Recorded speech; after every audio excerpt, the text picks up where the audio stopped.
అంటే ఎఫెక్ట్ ఎడితే పారిపోతారు. నీకు ఇష్టం వచ్చినప్పుడే కాదు ప్రార్థన, సంతోషం వచ్చినప్పుడే కాదు ప్రార్థన, నీకు జ్ఞాపకం వచ్చినప్పుడే కాదు ప్రార్థన.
శుక్రవారం నాడే దేవుని యొక్క సన్నిధి కొట్టేసి, నిజంగా మీరు చాలా ధన్యులు అమ్మా. శుక్రవారం చక్కగా దేవుని యొక్క మందిరానికి వచ్చి ప్రభుని ఆరాధిస్తున్నారు. దేవునికి స్తోత్రం. మరి కొందరు ఉన్నారంటే వారమంతా కష్టపడి ఇంకా దొరికిందే సొందని శుభ్రంగా తినేసి అంట మంచం దగ్గర ఎలా భక్తుడారా, అలా చేయకూడదని మన కుటుంబంతో కలిసి దేవుని యొక్క మందిరంలో గడిపితే మనకు ఆశీర్వాదం అని మీకు తెలియజేస్తూ, కష్టమొచ్చినప్పుడే ఇష్టమొచ్చినప్పుడే కాదు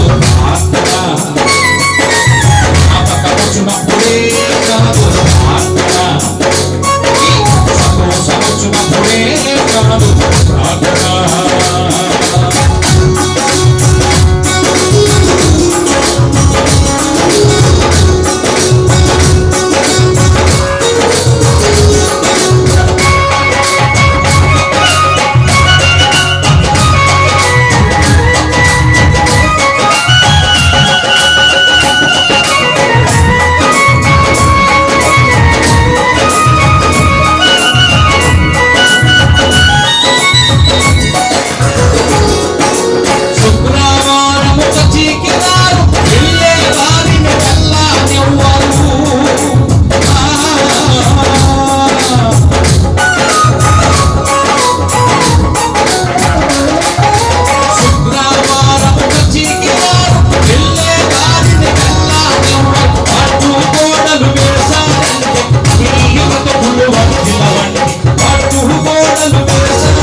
వెళ్ళే వారిని వెళ్ళనివ్వు, నీవు దేవునికి ఇవ్వవు, ఇచ్చేవారిని ఇవ్వనివ్వు. అవునా కదా? కొందరు ఉంటారు వాళ్ళెవరో ఇచ్చేవారిని, వాళ్ళు రారు, వచ్చేవారిని ఊరికక్క షాపింగ్కి వెళ్దాం లేవయ్యా. ఇది పాస్టర్ గారు ఏమంటారు? పాస్టర్ గారు రవి గారు చాలా మంచిది ఏమంటారు, కానీ ఒక ఆయనోడు ఎవరు, ఆయన అన్ని చూస్తున్నాడు కదా. మనం కూర్చుండుట, లేచుట, నడుచుట, చూచుట, మాట్లాడుట. అందుకే మనందరికీ సెక్యూరిటీ గార్డుగా పెట్టారు. ఆకాశమా ఆలకి